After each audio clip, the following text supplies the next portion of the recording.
ऐसा पत्थर जो कि जिंदा है। कोरियन लोग अपने आप को रोज 30 थप्पड़ क्यों लगाते हैं और क्या होगा अगर हमारे पास बोन्स नहीं होते तो जानने के लिए बने रहना वीडियो के एंड तक। नंबर 20, एक चोर ने चोरी के इंटेंशन से अपने फेस को पूरा डार्क ग्रीन पेंट कर दिया ताकि कोई पहचान न पाए और उसके बाद रशिया के एक ट्रेन स्टेशन में उसने एक महिला का पर्स चुरा लिया और वहां से भाग गया। और ये 23 साल के ये आदमी को पुलिस ने बस 14 मिनट के अंदर ही पकड़ लिया क्योंकि पूरी सिटी में बस एक ही आदमी था ग्रीन कलर के फेस वाला, क्योंकि ये आदमी चोरी करने के बाद अपना फेस वॉश करना भूल गया।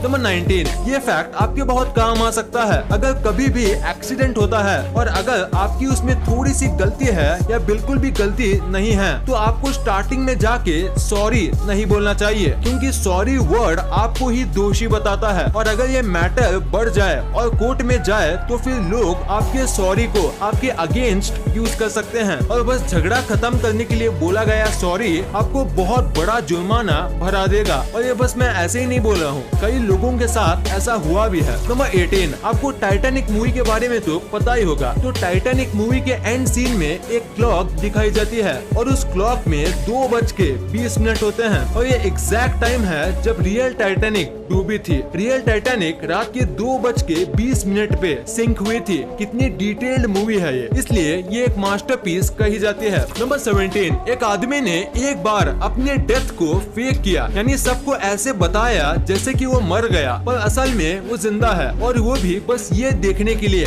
कि उसके मरने के बाद उसके अंतिम संस्कार में कितने लोग आते हैं। और सैडली बस एक ही जन आई और वो थी उसकी माँ। नंबर 16, ये एक बायोलॉजिकल फैक्ट है कि जितना बड़ा आपका दिमाग होता है उतनी बड़ी ही आपकी उबासी होती है। उबासी दरअसल आपके दिमाग को रिफ्रेश करने का काम करती है और इसी वजह से जितना बड़ा ब्रेन होता है उतना टाइम रिफ्रेश करने में लगता है। नंबर 15, जो लोग घोड़े को पालते हैं उन्हें पता होगा कि हॉर्स की जो फीट होते हैं उसे हर मंथ काटना पड़ता है। मतलब फीट नहीं बल्कि हॉर्स के पैरों में हमारे नाखून जैसा ही एक पार्ट होता है जो कि इसके पैरों को चोट से बचाता है। और अगर हम कभी भी हॉर्स के ये नाखून नहीं काटेंगे तो क्या होगा आप अपनी आंखों से देख लो, हॉर्स के नाखून ऐसे रैंडमली बड़े होने लगेंगे जो हॉर्स को नुकसान भी पहुंचा सकते हैं। नंबर 14, इंसानी दिमाग की सेंस की पावर बहुत ज्यादा होती है और इसी वजह से जब आप सोते हो तब भी वो एक्टिव होता है और अगर सोते समय आपको कोई देखता है तो ह्यूमन माइंड उसे आसानी से सेंस कर सकता है, पर वो कौन है ये नहीं बता सकता क्योंकि आपकी आईज क्लोज होती है और इसी वजह से ब्रेन उस प्रेजेंस का इमेज नहीं बना पाता और इसीलिए आपको पता नहीं चलता कि आपको कोई देख रहा है। नंबर 13, अगर हम पूरे वर्ल्ड के बीचेस और बस ऑस्ट्रेलिया के बीचेस को नंबर में कंपेयर करें तो ऑस्ट्रेलिया जीत जाएगा, क्योंकि ऑस्ट्रेलिया जैसी बस एक कंट्री में 10,685 बीचेस हैं। यानी अगर आप रोज एक नए बीच पे घूमोगे तो आपको 29 इयर्स लग जाएंगे सारे बीचेस घूमने में, और ये हम बस एक कंट्री ऑस्ट्रेलिया की बात कर रहे हैं। नंबर 12, ये एक साइकोलॉजिकल फैक्ट है कि अपने बॉडी के सामने कोई ऑब्जेक्ट पकड़ के रखने से ये इंडिकेट होता है कि आप शाई हो, यानी कि आप शर्मीले हो और बहुत ही नर्वस हो। और इसी वजह से जब भी आप कोई इंटरव्यू या कोई मीटिंग में जाओ तो आपको कोई भी ऑब्जेक्ट आपके बॉडी के सामने पकड़ के नहीं रखना चाहिए। और ऐसे अपने बॉडी के सामने बुक या ऑब्जेक्ट पकड़ने से आप ग्रुप में सबसे ज्यादा शाई और अंडररेटेड दिखोगे। नंबर 11, अगर मैं आपसे कहूँ कि एक ऐसा बर्फीला पहाड़ है जो बर्फ पिघलने पे खून निकालता है, ये जो पहाड़ है अंटार्कटिका में, इसे ब्लड फॉल माउंटेन भी कहा जाता है। यहाँ से अक्सर खून जैसा लाल और गाढ़ा पदार्थ निकलता है। ये कैसे और क्यों होता है इसका जवाब फिलहाल तो साइंटिस्ट के पास नहीं है, पर आपको क्या लगता है इसके पीछे की वजह क्या है हमें नीचे कमेंट्स में जरूर बताना। नंबर 10, ये थोड़ा वियर्ड है पर सच है। कोरियन लोग जो होते हैं खासकर लड़कियां, उनकी skin best skin in the world मानी जाती है और यहाँ के लोग अपनी स्किन पे कई टाइप की रेमेडी भी यूज करते हैं और उसमें से एक है स्लैप ट्रीटमेंट। ये अपने फेस को दिन में 30 से 40 बार स्लैप करती हैं और इसके पीछे छोटी सी साइंस है। जब वो स्लैप करती है तो ब्लड फ्लो को बढ़ा देती है और इसी बढ़े हुए ब्लड फ्लो की वजह से टॉक्सिन्स निकल जाते हैं और इससे आपकी स्किन इम्प्रूव हो जाएगी। नंबर 9, क्या आपको स्विमिंग आती है? अगर नहीं तो एक टाइम था जब सबको स्विमिंग आती थी, आपको भी, और वो टाइम था जब आप 4 से 7 महीने के बच्चे थे और इसका रीजन है है नेचुरल इंस्टिंक्ट। बचपन में यानी कि जब हम मंथ ओल्ड होते हैं तो हम दिमाग से काम नहीं करते, हम काम करते हैं हमारे नेचुरल इंस्टिंक्ट से, जैसे कि बाकी सारे जानवर करते हैं। तो इसी वजह से स्विमिंग करना एक ह्यूमन का नेचुरल इंस्टिंक्ट है और इसी वजह से जब हम बच्चे होते हैं तो हमें स्विमिंग करना आता है, पर बड़े होते होते हम भूल जाते हैं और फिर हमें सीखना पड़ता है। नंबर 8, क्या आपको दुनिया के सबसे लॉन्गेस्ट एंगेजमेंट के बारे में पता है? नहीं, तो वो थी 67 इयर्स लंबी और ये एंगेजमेंट थी ऑक्टाविया गुइलान और एड्रियाना मार्टिनेज के बीच। इनकी एंगेजमेंट तो 15 साल की उम्र में ही हो गई थी, जो पहले एक नॉर्मल एंगेजमेंट एज थी, पर उनकी शादी बहुत सारे रीजंस की वजह से नहीं हुई और फाइनली 67 इयर्स के बाद अभी जब ये 82 इयर्स के थे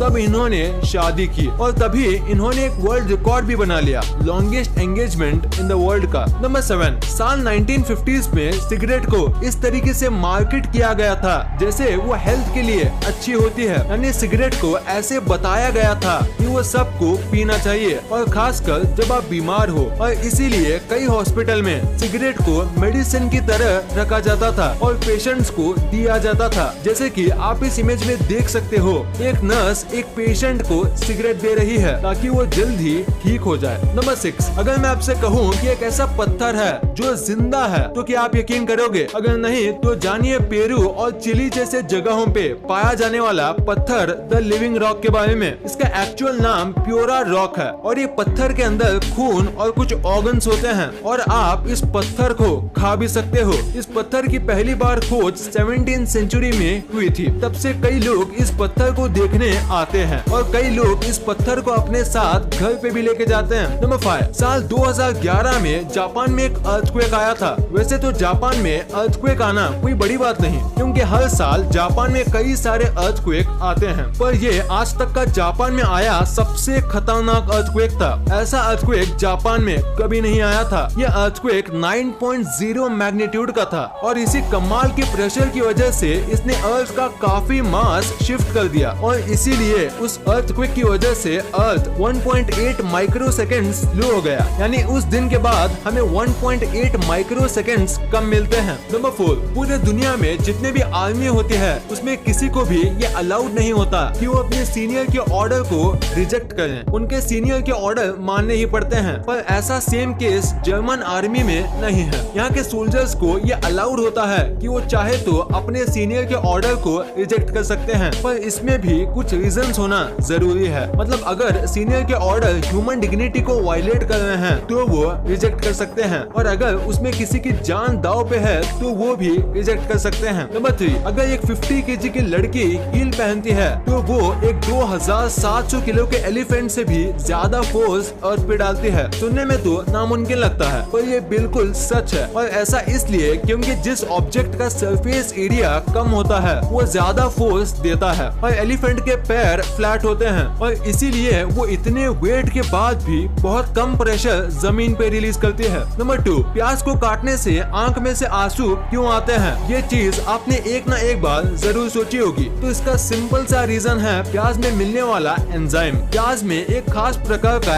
एंजाइम मिलता है जो कि प्याज काटने पे हवा में फैल जाता है, और यही एंजाइम जब आंखों में जाता है तो दर्द होता है। 1980 के पहले लोग मानते थे कि प्याज की जो स्मेल होती है उसकी वजह से आंख में आंसू आते हैं, पर जब इसके ऊपर रिसर्च की गई तब पता चला कि आंख में आंसू स्मेल नहीं बल्कि इसकी केमिकल प्रॉपर्टी में आने वाले एक एंजाइम की वजह से आंसू आते हैं। और प्याज काटते समय प्याज को पानी में रखो या उस पे नींबू डालो तो आंसू नहीं आएंगे, क्योंकि ये दो चीज इस एंजाइम को हवा में फैलने से रोकती है। नंबर 1, क्या होगा अगर हमारे बोन होते ही नहीं? ये बहुत ज्यादा अजीब सवाल है, पर इसका जवाब बहुत इंटरेस्टिंग है। अगर बात करें कि हमारी बोन्स को निकाल दें तो क्या होगा? अब अगर अचानक से हमारी बोन्स को निकाल देंगे तो पहले हम चल नहीं पाएंगे, हमें हमारा पूरा दिन बेड पे बैठना पड़ेगा, हम ना ही कुछ उठा पाएंगे और ना ही ठीक से सांस ले पाएंगे, क्योंकि हमारा रिब केज अपनी जगह पे है ही नहीं। पर अगर हम बोन निकाले ही नहीं और ये अज्यूम करें कि हमारी बॉडी में कभी बोन थे ही नहीं, मतलब हम कभी बोन के साथ इवॉल्व नहीं हुए होते, तो क्या होता? सबसे पहले तो हम जमीन में होते ही नहीं, हम पानी में किसी जेलीफिश जैसे बोनलेस क्रीचर होते और ऐसे ही इवॉल्व हुए होते, या फिर हमारा एक्सोस्केलेटन होता किसी बीटल या किसी कॉकरोच की तरह जो कि हमारी कमजोर बॉडी को प्रोटेक्ट करता। तो यही आंसर है, अगर हमारी बोन ना हो तो या तो हम किसी जेलीफिश जैसे होते या तो हम कॉकरोच की तरह। हम ज्यादातर किसी जेलीफिश की तरह होते। वीडियो पसंद आई तो लाइक करना, क्योंकि अगर यहाँ तक देखी है तो पसंद आई होगी, और चैनल को सब्सक्राइब करके बगल वाले बेल आइकन को दबाना मत भूलना। And thanks for watching this video.